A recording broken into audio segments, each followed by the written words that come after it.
David Ingram, the chair, Emily Wood and Tricia Lockman, and Paul Wheel from the council. The first item on the agenda is the Campus Edge development, and we're considering the plan that's been submitted for this. We have Mr. Taylor and Mr. Maguire, yes, for representing the developers. Have you got any comments, Steve, that you'd like to make at this moment on the plans themselves? Okay.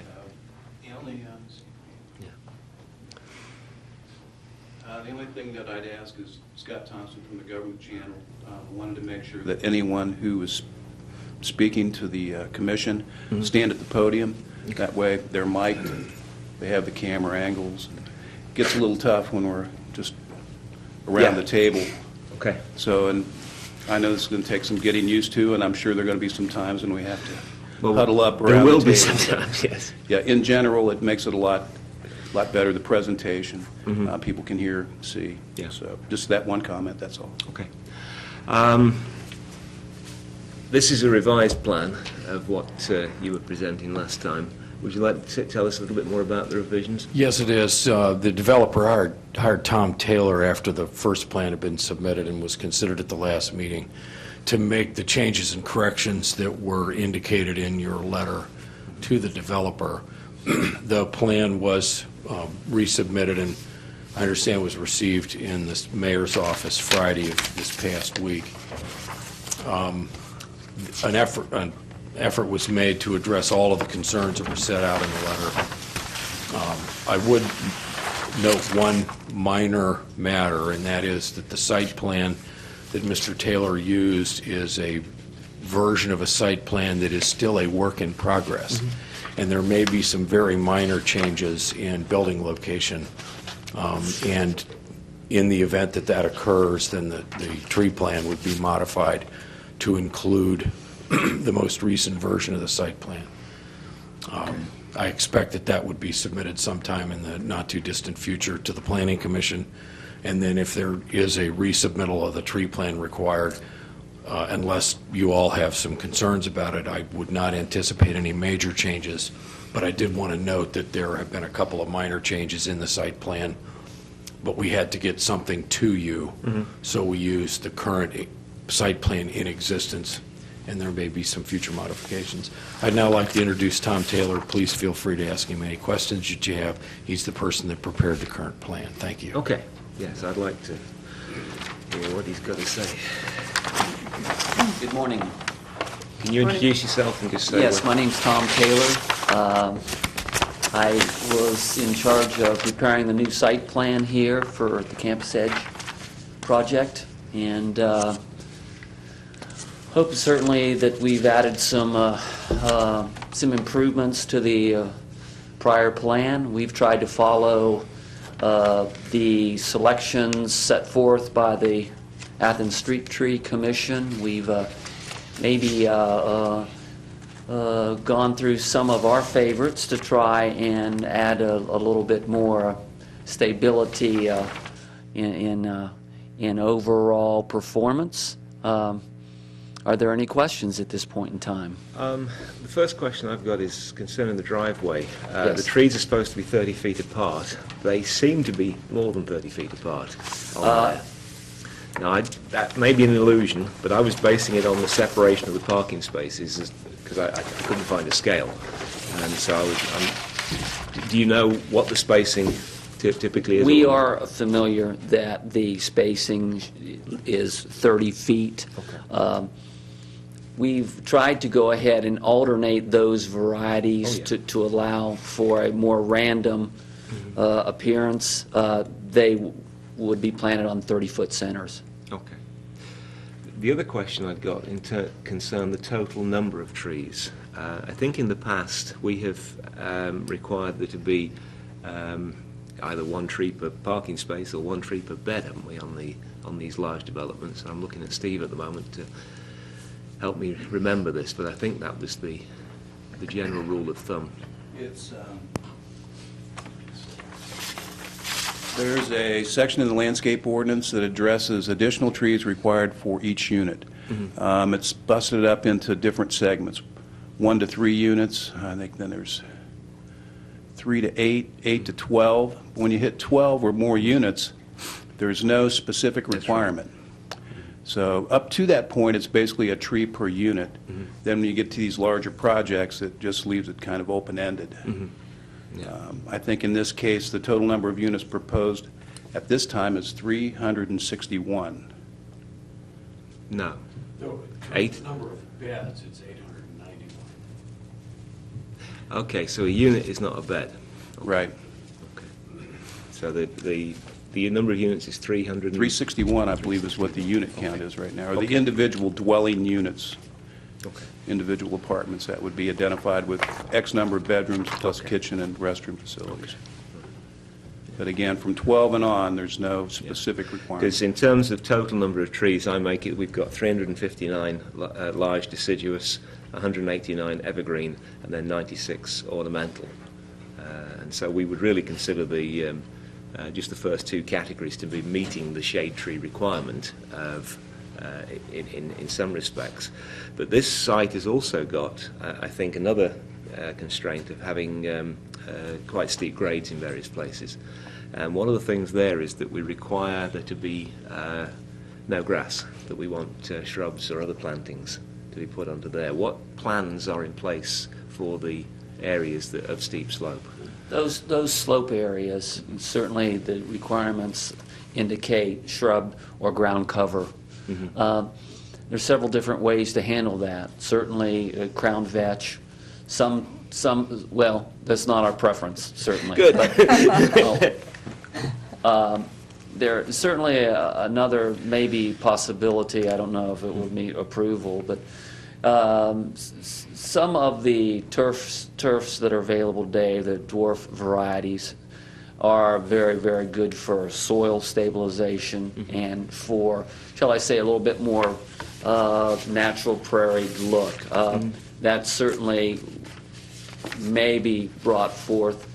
There's been no exact specification given, or excuse me, set forth by me Okay. for ground cover or shrubs at this point in time, other than the individual units as shown on my plan. Okay. Okay. Well, that I think is something we would need before we can give final approval on that. Do the commissioners, or do you, Paul, have any questions? Well, I had a little difficulty Yes, ma'am. interpreting this plan. I had trouble telling the difference between the red for the white pine and the red for the serviceberry.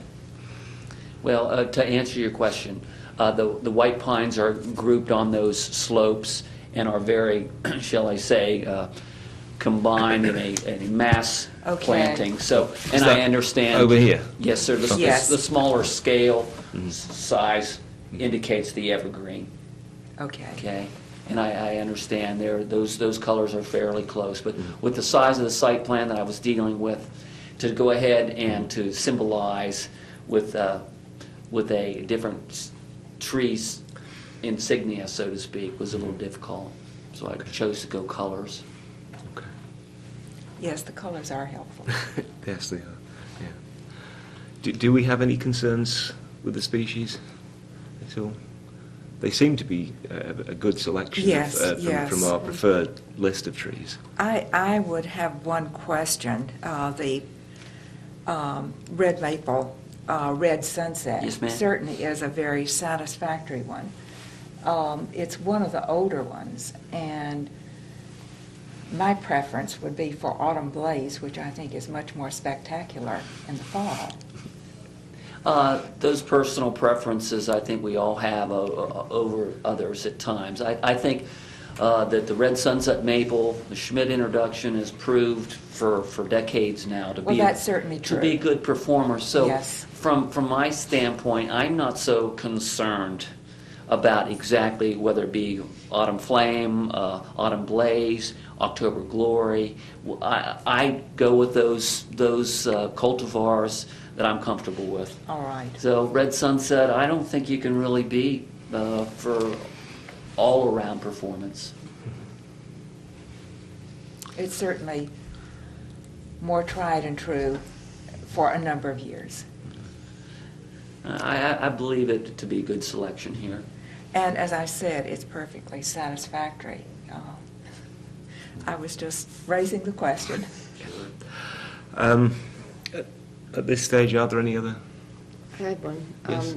At our last time we saw this, we raised some questions about the way in which the trees were planted, the kind of setting in which the pit That's and right, all yes. that they need to be in to really take satisfactorily in the steep slope situation.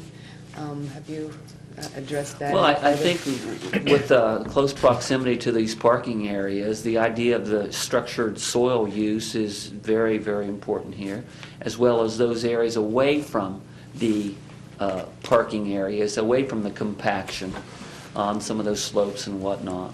But Ann Bonner basically had given us an ODNR specification for those planting pits, which is the full intention to use that spec. Okay. So I guess if that answered your question. Mhm, Yeah. Thank you. Anything else? Would we be happy then in giving them preliminary approval based on this? I'll write a letter to that effect saying that we need to see, obviously, any major changes to the plan if they happen to come. We're going to see that again.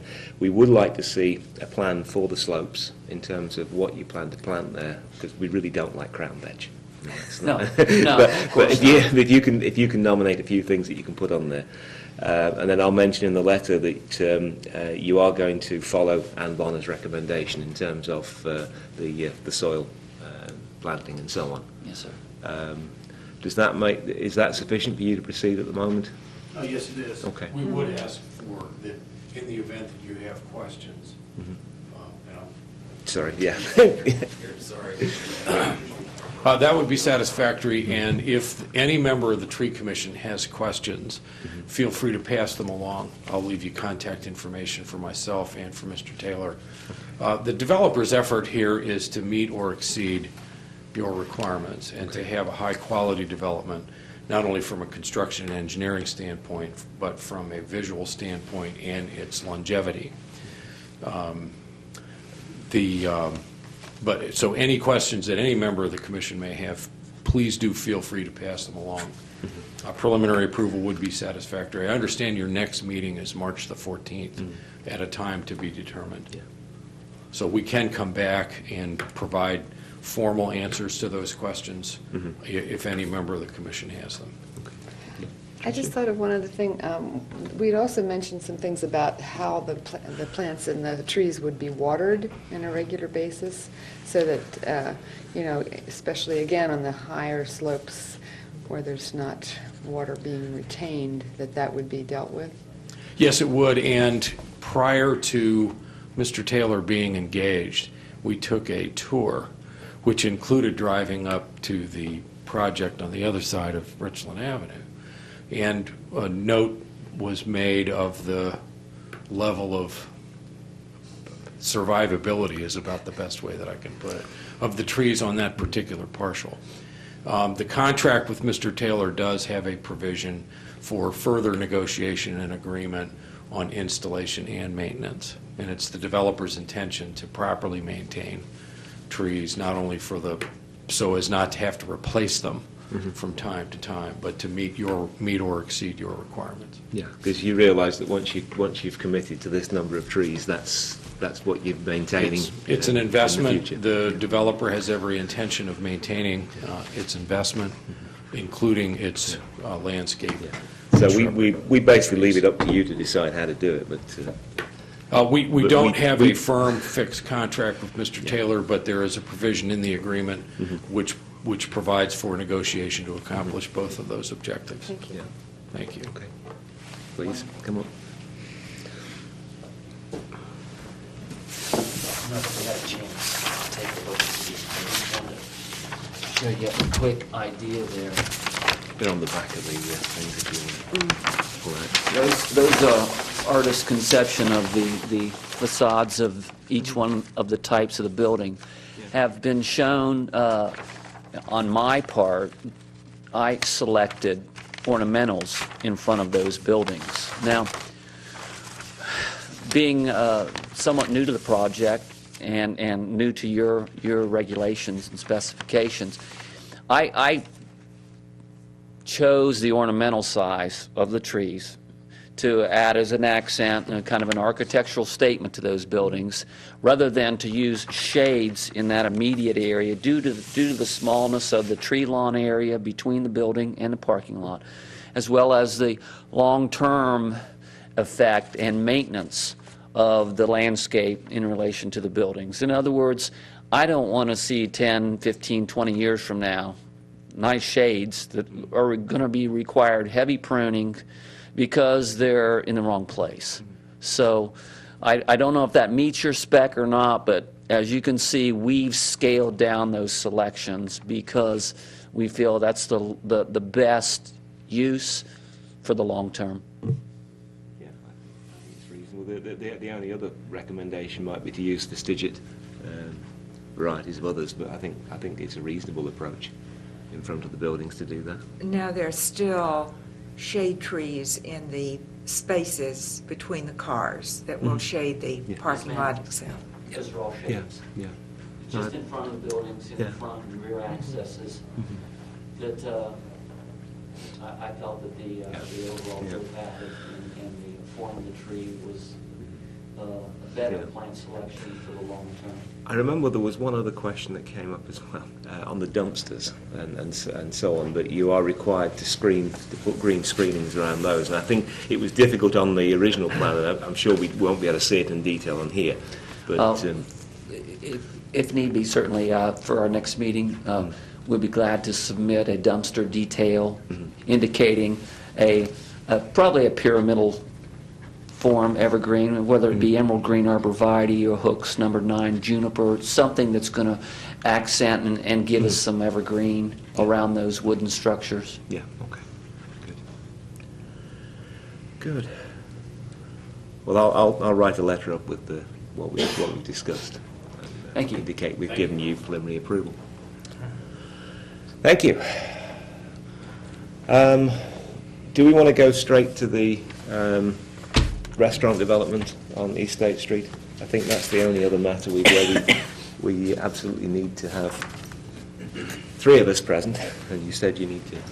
10:20. Yeah, we should have plenty of time. So let's move to that development.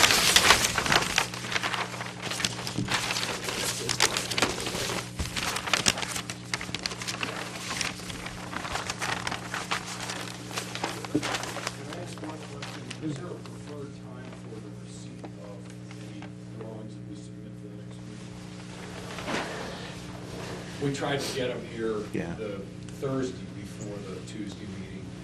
If we couldn't get them here until Yeah. Friday, and then didn't remember that Monday was a holiday. Yeah, it's a few days before would be useful, and of course the other problem we hit so this time was the fact that Alfie was out of town, and so we didn't get the emails out to people as quickly as we might have done to alert them to what was going on. Okay.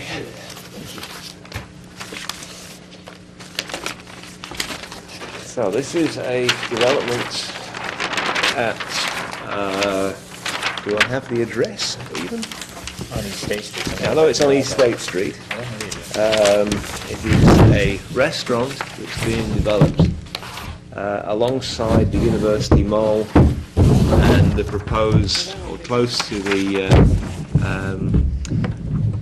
proposed Hampton Inn. Does it have an address, Steve?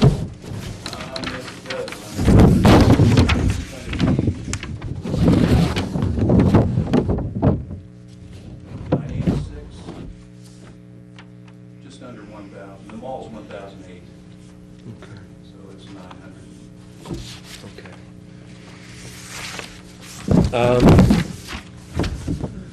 Do you want to introduce us to this? Several weeks ago, I met with Mr. Rick Rose. He's the owner of this property, and he has a franchise with, I can't remember the exact organization, they're from Georgia. Bennigan's Restaurants is a franchise. institution. At the initial meeting that I had with him and his site construction manager, I told him that I needed a submittal indicating landscaping. I did get state-approved building drawings from them, and they submitted this plan at a later date. I think you probably saw the emails when I first received it and commented on it. I sent it out to Ms. McWilliams, and I think everyone got copied on that. The plan that I got from Mr. Rose just indicates trees along the south side of the parking, most adjacent to State Street, plus another row of trees that are out in the right-of-way.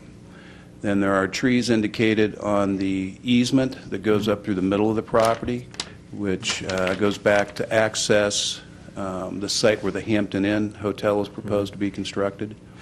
And then there's going to be another site just to the, that would be to the west of that easement. Yeah, there's one more lot there. That lot is approximately 1.3 acres, a little over 1.3 acres total. The restaurant one? Mm-hmm. Okay. Now, I spoke again with Mr. Rose yesterday and told him that I had marked the plans up, made some recommendations just based strictly on, the literal application of the landscape ordinance, and asked if he wanted to have a representative here today. And he said no, that basically his statement that's just off, I think, to the right of the parking area on the plans, there's a little statement that says his franchise agreement requires him to have X number of parking spaces. And he said he'd be glad to do any perimeter landscaping. I guess what he was meaning was in any of the indicated perimeter areas, but that his preference would be not to do any interior landscaping, or I'm going to assume, too, not provide any landscaping along the east side of the parking lot, which would be adjacent to the entrance drive to the University Mall.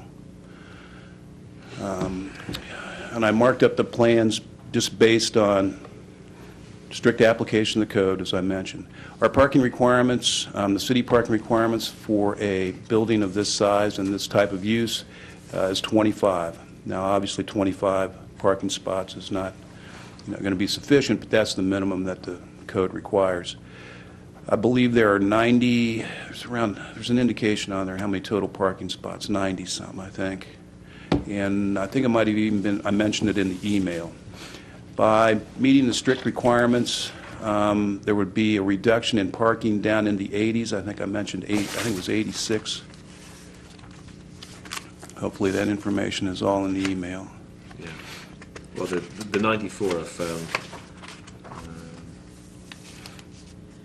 And hopefully you can kind of see through my marking, the way I marked everything up, and see what they originally proposed. It basically just shows trees along two sides. Yes. This nothing side. in the rear, This side. where there's an access drive Yes. and another easement that the owner's been able to obtain, which will take you from the 50-foot easement that would go back to the hotel, across the back of the property and over to the mall parking lot. So behind here. Yeah, right through here. They'll be able to come across and exit out into the mall parking lot see. right here. That way, How are they dealing with the difference in height? at that particular point right there, there's no difference in grade. This is on the lower area. It's not up on that big, on the big pad. Okay. Yeah, that's right. Essentially, as I mentioned in the email, the north property line is essentially lined up with the face of the mall, and that's where the pad goes up at that point. So this basically, you just drive right out of this area and right into the mall parking lot, and they do have an easement agreement. That way, anyone at the Hampton Inn at this site or any development at the adjacent site will have a way to get to the traffic signal at University Mall. If not, you might come out to exit just out the 50-foot easement, and it would be problematic to turn left Yeah. or to head back east. So in the administration's negotiations with the owner of the site, Brent Hayes, the original owner, and then as we're dealing with Mr. Bortle for the Hampton site and with Mr. Rose on this site, And especially because Mr. Hayes is now part owner of the mall, they were able to obtain that cross easement. That'll help everybody get out to the traffic signal. Good. Now, we have a requirement that there's to be an 8-foot buffer on sites of this size, I think, don't we? Is that If there are 25 cars or more than 7,000 square feet of pavement, the buffer areas on the perimeter goes up to 8 feet. yes. There's a large buffer in the front. There's a large portion of right-of-way in the front. The length along East State Street, I believe, is around, if I recall, 180 feet. I don't know if it's indicated on there in the 188, email. Yeah. There is a provision in the landscape ordinance that says if you have at least 100 feet of road frontage, you can use the right-of-way as your buffer area. Yeah. But they've indicated essentially 2 rows of trees, one on their own property, on that perimeter area, and some additional trees out in the right-of-way. But they haven't, initially, there's no 8-foot buffer on these other 2 sites, as I see Right. it. It looks, let me check that on the north side. Can you point out where that access is? That's all the way back? It's right here. That's it right there? Yeah. Okay, where it also says employee parking, so that's, okay, But this will be a way that you can get back over to the mall and the track light. Now, they So do- there isn't additional parking here, it's just indicating that the employees will park. When I saw that too, I didn't see anywhere where employees could park there if you're going to use that as a drive aisle, Yeah. unless they're indicating that that's the area that they want employees to park in, the ones that are indicated as parking spots. There is it appears to be a non-paved area on the north side of the lot where I've drawn, Yes. 5 additional. indicated some trees. Yes. I don't see why they couldn't be put there unless, excuse me, the developer may have thought that it was just the parking areas that needed the trees, where the ordinance requires them also along the driveways and access drives. The area on the east side Yeah. of the parking, the way they've drawn that out is they've just pushed the drive aisle all the way to the property line. And I've indicated that if they would, eliminate, I think it's 4 parking spots there, it would essentially create the buffer and they'd only lose four parking spots. Again, though, as Mr. Rose had indicated to me, as an owner and developer, his preferences for places to put cars and customers as opposed to trees, and that's why. His restaurant then. I like to go to the ones in red with trees. And that's, and again, he just indicated to me that his franchise agreement required him to have X amount of parking spaces. I believe I think he indicated, he told me that their preference is to have at least 120. Maximum occupancy in this building, seating capacity is 166. That's indicated off the state-approved building plans. It's in the 160s.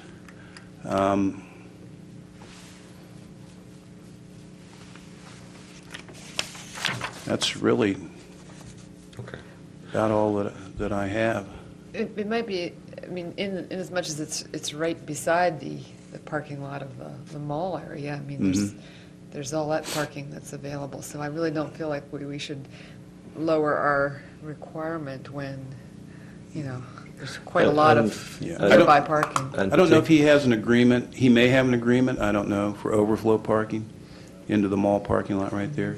If you go out and look at the site, when you turn at the traffic signal to go into University Mall, essentially it's just 2 lanes of traffic as you first come up. Then about halfway up the lot, there's actually a little parking area that comes off on the side.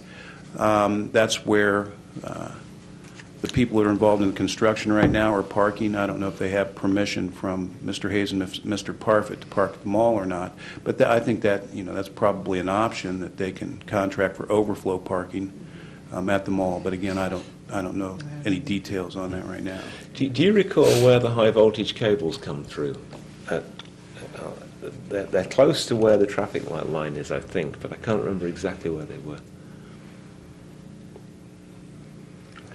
I can't I'll have picture to go that in and my have a look at the mind right site. now. I'm not sure if they're on, if the lines are across the street at the low side or if they're over there. That would cause some concern for the trees that they indicate in the right-of-way. Oh, yeah.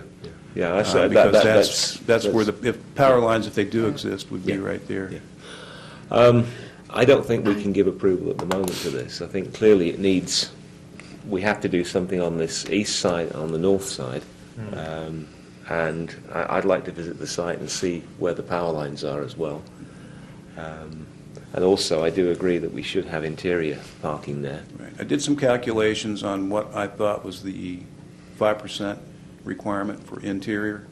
I eliminated those areas, and I think that's indicated in the landscape ordinance. The areas that buffer a perimeter, those parking spaces, are deleted in that 5% calculation.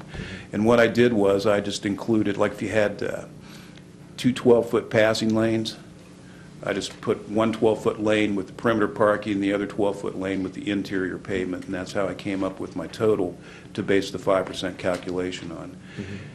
And as I calculated it out, and I think then indicated on the plan, you just have to eliminate, I think it's is it two or four parking spots, and that would meet the interior requirement. 5% of those areas not in pavement, but not touching a buffer. Well, you have to, I think, remove 8, don't you? Because you've got 4 over here to allow the 8-foot buffer, and then you would still be left with more than 10 on the interior ones. Yeah. And so those would have to go too. Those two areas that I indicated the parking spots on the east side of the lot that could be turned into buffer, and then those two in the same color indicated as those spots that could be eliminated and meet the interior requirement also. So, yeah, I think it's a total of 8, 4 on the buffer, 4 on the interior. So, question, so I don't know anything about this type of restaurant. Is this usually like a family restaurant, so you'd be having cars of multiple people most of the time, or is it, I don't, I guess you're saying Real 160? tavern, that doesn't sound real family. Okay, family. well, I don't know, I mean, okay. Because you're talking about 166 of the max in there, and you're talking about maybe 80 spaces when it's all said and done, 84, I think you mentioned. Well, his lease or his franchise is requiring him to have 94. 94. As I spoke with Mr. Rose yesterday, actually, they really want him to have more than, I think he indicated like 125 is what their preference is. But the number that he indicated was the maximum number that he could get on the site.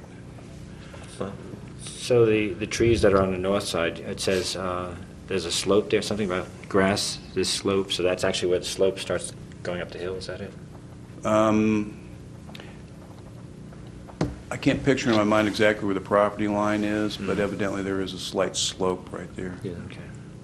Yeah, it depends on the extent of the slope as to whether we allow them to use grass or not on it. That's Oh. the main thing. Yeah. To answer your question about the clientele of the restaurant, I don't know who they're marketing to or trying to cater to. I think it's called, their logo is an eagle, and it's Bennigan's Irish Pub, I think is how they market themselves. Doesn't sound family. I was just wondering how much overflow they'd be looking at in the mall, so. I mean, if he's got 160 and 80 spaces, that's, everybody drives there with their car, then it's... Yeah, the only thing I can picture in my mind is, well, I'm going to guess it's going to operate. The site's going to function just like Ruby Tuesdays or Damon's. It's basically the same type of menu, I think. Okay. I wish I could tell you, but I can't right off the top of my head how many parking spaces are at, say, for example, at Ruby Tuesdays. But they do have a provision for overflow parking on the south side at Ruby Tuesdays. It goes into the large amount of parking that was required at the time for Walmart. I think that's probably where employees park. But there is a maximum. You can only get so many people in there, and I usually don't see any fewer than 2 people in a car when I'm at Ruby Tuesdays. A lot of times there's more than that. The south side of this site, why would they not come further south with their parking? Are they encroaching on the right of way, coming this way, or what's the Do you know what the reason is down there? I see a property line tick mark down there. but- Yeah, right there's the, Okay. that's the property line. I'm not sure why they haven't pushed their parking a little further to the south. If there is a slope right there, and my recollection is that it is slope, because there's some large riprap in the drainage ditch adjacent to State Street, because there's a large amount of water that's coming off of this site. They probably don't want to interfere with that drainage area, and in order to push that parking further south, the only way they could accomplish that would be to build a concrete retaining wall or some kind of retaining wall up close to that drainage ditch, and then fill that. So I'm just going to have to assume that they don't want to do any additional construction or severe grading, Yeah. other than the grading as it exists right now, the existing topography. In terms of species, we've got river birch noted here. I think the only two were river birch and red maple maples. were the only two species indicated. I'd mentioned, too, that they had kind of grouped those, mass planted them without, Yeah. without breaking them up at all. And when the parking lot is lacking in shade, river birch is not going to give a lot of shade. We would not recommend river birch then for this. Not for that location. Yeah. If they had plenty of interior parking and parking around the perimeters, I think the river birch would be satisfactory, but not when the shade is already limited. Yeah, those, as I recall, those were the only two species that they had. That's all I can they see. had on it. indicated. Question, so you talked about the drainage, that's between the first line of trees and the second line of trees? On the south side? You said there's a drainage ditch there, so approximately where is that residing? Is that what those wavy lines indicate? I thought that was just a slope, I'm not sure. I'm trying to picture in my mind right now. I was just out at the site yesterday. I'm going to, for right now, best of my recollection, those trees that are indicated closest to the street are going to be between the drainage ditch and the curb line. Okay. So you're going to, I'm just going to picture this looking back into town, curb line, tree lawn with a tree, then it's going to go down to the drainage swale, and then Yeah. back up a slope to higher up on the pad where where the other trees are indicated, and right adjacent to the parking area. Okay. But again, I might be wrong on that, but it seems to me that there is a fairly significant size, I guess for lack of a better word, I'll call it a tree lawn between the curb and the drainage ditch. Okay. Hopefully it'll be a tree lawn. Yeah. And again, we'll have to go out there and check the power line, see if there's anything close. Yeah. Okay. Any other concerns, questions? As I say, at the moment, I don't think we can give approval because it's lacking trees on the east and the north side. I'd like to see the site anyway to get a feel for where the high voltage cables are before I write any recommendations down as to what they might be able to do. But I do think they should include some interior parking, and that we should change we should recommend they don't plant river birch. Something bigger or shadier. Yeah, Yes. they need to be bigger shade trees. I mean, you could intersperse. I mean, you could put river birch in amongst these red maples around the sides, and the red maples would help shade the river birch. But I'll make sure I get contact information, address, phone numbers, those kinds of things to Candy, so we can get the letter to Mr. Rose and/or his construction manager. Okay. I did have a call into them last week. Excuse me, it wasn't returned. That's why I got a hold of him just yesterday to let him know this meeting was occurring. He said all I needed to mention was he can't meet the landscape requirement because his franchise parking requirements won't allow it. Is there any way to get word out to people before they even buy a piece of property and get ready to develop it about the landscape ordinance?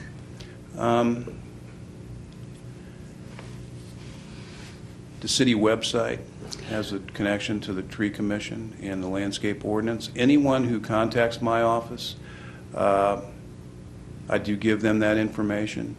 In this particular case, I actually had to get a hold of the developer because when they started construction without zoning certificates in addition. I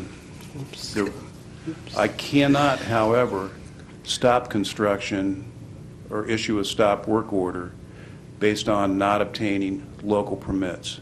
I was recently, well, been several years ago, involved in a local court case in municipal court where the judge ruled that there's no violation of the zoning code until there's actual use. Building, and the city doesn't issue building permits. We have a document called a zoning permit for building. And the only reason it's got for building is because the fee structure is different than if you're remodeling or altering. So the city's issuing zoning certificates, not building permits. In a case like this, anything but 1, 2, and 3 family construction is regulated by the State of Ohio Department of Construction Compliance. In other words, you get your actual building permits from the state.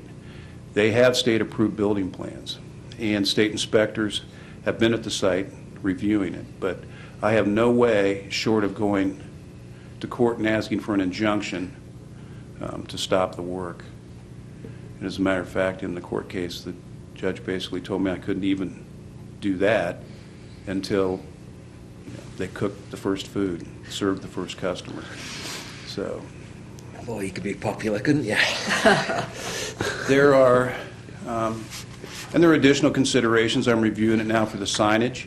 We have a sign ordinance. I have to review it for that. I'm looking to make sure they meet the minimum requirements on the parking, that the use is permitted. This is also still located in a special flood hazard area. That's another thing that I have to look at when I'm reviewing plans. So there's some consideration for the lowest floor elevation. So there are multiple things going on. But just so everyone knows, I have no ability short of a court injunction to stop the work. And therefore it makes it a little tough sometimes even to get information about trees to developers. He was Mr. Rose was a little excited when I told him he was in a special flood hazard area too. That was of a little more concern actually, because it could require some significant insurance premiums. And he's in the process now of having that area eliminated from the flood hazard area, which there's a process that you can go through to do that with FEMA.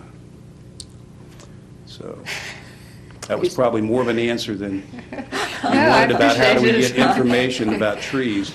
I guess in general it's how do we get information to anyone. That's why we need a council person sitting at the table with us to hear these things.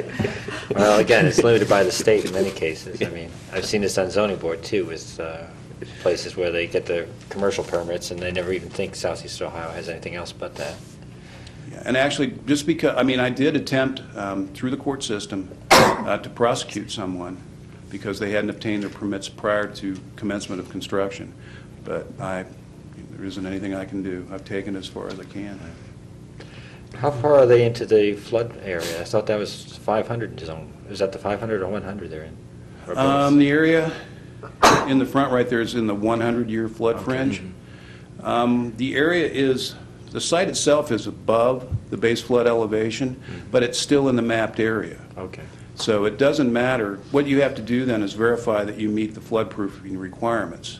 To give you an example, the same thing happened with the construction at the movie theater. When they went back to renovate, they had to meet the requirements, and they had, the way the seating was set up, the first floor elevation down by the screens where the seating went all the way down was below the protection level, even though the site was fairly high. So what they did was they went back to FEMA. There's a form called an MT1 form. It has 7 or 8 pages. Application that you send to FEMA, and they review the information, and in the case of the movie theater, they were eliminated from the flood hazard area. So they got what's called a letter of map amendment,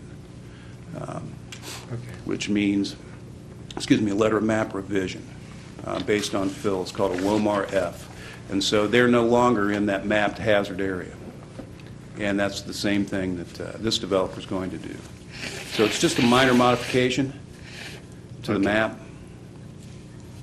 So, Thank you, Steve. Yep, you're That was welcome. more than we thought we'd get out of. We appreciate it, though. It's always good to know exactly what the problems are that you face out there. Thank you. Okay, so if you need to Look at the you've got a spot. few minutes? got a few Okay. minutes. Basically, we've just got a few announcements left on here. The AEP are working with Alvi on some tree replacements for the back of, it's along the bike path. I believe it's an area parallel to the Walmart parking area. I think that's where they're planning to go. I'll make sure that they appear in the minutes, the details of this. While you're here, Steve, that reminds me that I was walking along the bike path, and the area behind Kroger's and Athens Mall has considerable amounts of litter again in that area. I remember last year you managed to get them to do some cleaning up of that area, and yeah, what I can do appreciate is it. get a hold of the manager of the Athens Mall, Kroger's, Walmart. Some of that area back there, especially around Walmart, where we have the stormwater detention ponds, the land development ordinance says they have to be fenced because they can be an attractive nuisance, empty or full, especially when they're full of water. And fences have a tendency to seem to catch every plastic bag that Yeah. comes Actually, the along. Walmart one was a lot cleaner than the other two. My understanding is Walmart at least once a week sends an employee out there to clean up along that fence, but I can contact those other property owners too. Yeah, the trees on the bike path seem to be doing well, but we may have to do some minor pruning of things. I've had Things some people asking me questions about the very harsh pruning that AEP is doing, and whether our commission can speak to that issue at all. I don't know whether. All we can do is what Alvy's been doing, and that is to speak with Steve Stanley, who works for AEP. And as I said, they have offered to put to plant some trees, or to help pay for some trees to be planted along the bike path in that area where AEP took out a lot of trees behind Walmart. In terms of the prunings, we're covered by an ordinance that was passed in 1986 by the City Council, which gave AEP permission to do exactly what they're doing. There is no restraint in that ordinance, and that when that ordinance comes up for renewal in 2011, unless City Council wants to act before then, I would propose, I think Alvy's agreed to this, that we try and impose the International Society of Arborists standards on them in terms of pruning. The language for that will have to be dealt with very carefully.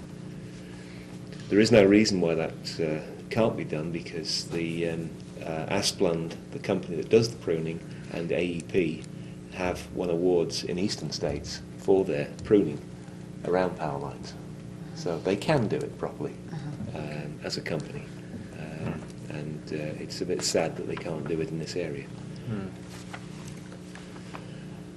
But yeah, we keep working it. And Ann Bonner does her best as our urban forester to keep those tree crews aware of what they should be doing in terms of trying to maintain trees. And it would be better in many cases for AEP to simply take out the trees and for smaller trees, decorative trees, to be planted in those areas that wouldn't interfere at all with the power lines. It can be done. Again, while we're on the bike path, behind Lowe's, there are 32 dead arborvitaes and 1 dead spruce tree, to be noted. I think that may be part of the Lowe's planting, so we may have to contact Lowe's about that to get them to That replace should be them. easy for them to do, just go out to the lot and move some things back. That's an example of what can happen, though, when you get a particularly dry, hot summer. I So, wonder if they have their irrigation system out to not at the that back, area. no. But it isn't. No, it's only in the front. Yeah. Okay, two things which may be related or may not be. The water polo team is seeking beautification projects. It says April 29th is the date of the activity. This is the Saturday after Arbor Day, which is Friday, April 28th, which it's also noted we need a time, a place, a tree and an organiser for Arbor Day. So if people can be thinking about what we might do to honour somebody who has done things for trees. What's the date again? April 28th. It's Arbor Day. It's a Friday. And apparently the water polo team is seeking beautification projects. And they'd like to do that on April 29th. The men's water polo team showed up at the city council meeting about 2 meetings ago. Gave a presentation. They're looking for inputs in terms of beautification projects. They want to work with neighborhood associations, any association. So I think the contact person is a gentleman by the name of Michael Jones. I think his email you can find in the student directory. But I think maybe Debbie Walker has a contact number on that too. They're going to put a website up. They're looking for suggestions. They want to do projects of landscaping, painting, cleanup in general. Yeah. So if you have organizations and ideas, contact them, I guess. I wondered if they would be able to do some minor pruning on some of the smaller trees if a tree commissioner could work with one or a few individuals. Yeah, it's possible. Yeah. That sounds like a plan. There are some trees out on East State Street, small trees where they've cut limbs back on one side because of the street and traffic, and they're very lopsided and need to have some trimming on the opposite side. That's true in many of the streets in the east side as well, Yes. where the same thing has been done. They're looking a little bit out of balance, and it's certainly within hand reach to get to Yes. to do that. Yeah. Contact them and get somebody out there who knows. But what's we'd have to be sure to Yes. have enough Yeah. people who knew what they were doing, Yeah. and one person I don't think could supervise a large number of Yeah, students who don't know what they're doing. Yeah, you'd have to have probably one to every 2 or 3 Yeah. people, I would think, as teams, and you could work it that way. Good idea.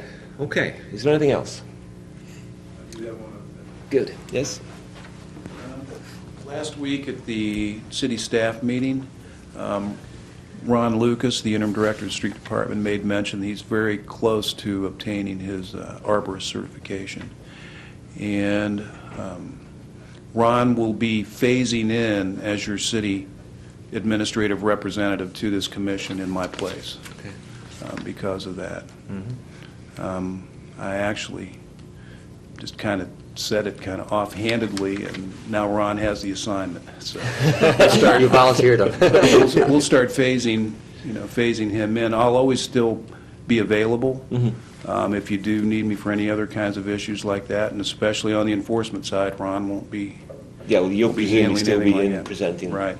And I'll still have to, he and I will still have to communicate on different items that pertain to permitting. But just because of the fact that he will have this, this little more expertise, and probably as far as just, if we're just looking at trees, he's probably the city representative now most qualified to do that. So he'll be phasing in, I'll be We phasing would in. love to have a city arborist. It seems to me, though, that a lot of your expertise in terms of these sites and regulations and all that sort of thing is often what we're dealing with. So will he also be able to? I'm not really sure, and I guess that's why I said, we'll be kind of in a exploratory phase, I guess, to see if it's actually practical to do that. It may be that we both end up. Well, I think every Coming. time we get a plan like this coming through, we're going to need you initially to help us through the A lot details. of these things, the trees are just one aspect. As a matter of fact, for example, on Campus Edge, I was in communication with Mr. Dowdy, Tom Dowdy, the developer, last night. He wanted me to give him a timeline scenario of going from where he's at now with his preliminary approval all the way ultimately to what it would take to get to council approval. And so there are many different aspects involved. This, the review of the tree plan, just being one small part, and the first part he's initiating on possible final approval from the Planning Commission. So, yeah, there are a whole variety of different things that are interrelated. It may be that Ron and I both will have to attend. But just so you know, and I spent the day with Ron Saturday while they were plowing snow and doing all those things Saturday morning, and he was really excited about what he had learned and the certification that he was about to receive. I think it'll be a great thing for the city because yes. it'll give us someone then to talk to in the city organisation who can then relay our thoughts to the employees and help us a lot there. I'm not sure. I want to say there's a couple other employees at the street department that went to the training too. I'm not real sure about that. I don't think so. I think there Okay. were others who had planned to go, but I think he was the only one who But did. there is another member of the street group who has been either certified in the past or has received considerable training. Because I remember working with one of them on the bike path, and he was very, very knowledgeable about trees. I can't think of his name at the moment. Chuck Nungaster. Yeah, and Sorry? Chuck Nungaster. That's it, yes, Chuck Nungaster. Yeah. And then Ron, too, being right now as the interim department head, when Andy Stone comes back from his military service in Iraq, Ron will drop back to one of the two street, I think it's called street specialist. And he'll still be on staff, and essentially he'll be, he's the foreman when they go out. He just happens to be the director right now. And just like you're mentioning, what you need is some understanding, knowledge, and expertise. Let somebody else put on the gloves, use their hands, use the equipment. That's not the hardest part. The hardest part is the direction. And so Ron, just so everyone knows in the city, on a day-to-day basis, even right now, he's out there making sure. I know that we spoke about the cutting on the east side of town, and he was very concerned about that. it wasn't the street department at all, and Ron was kind of aghast. Plus, he has enough knowledge now to understand what they've actually done is the trees now are going to grow fast and grow Yes. Yeah. and just grow in strange different directions. They've not helped in the long run. They've just reduced the amount of time between cuttings. Yeah. So, but only after attending those classes did Ron understand that. Okay. Very good. Next meeting date? Next meeting will be the 14th of March, Okay. but we don't know what time at the moment. Okay. Either morning or evening, I think. Okay. Because I can't make the afternoon, but we'll have to negotiate And this with our... I work until 7:30 in the evening, so Okay. I think that's why we thought about the morning, but I don't know how that's going to continue to work for people. I can make the time if necessary. But you're out of town on the 14th I'm out of anyway. town. Okay. So I need to really usually that to- I to can Albie. make it almost any time of day. Yeah, okay. I'll get with Albie when she gets back, and we'll try and sort out exactly what the Then we're time adjourned will then? be. We are adjourned, yes. We finished. Thank you.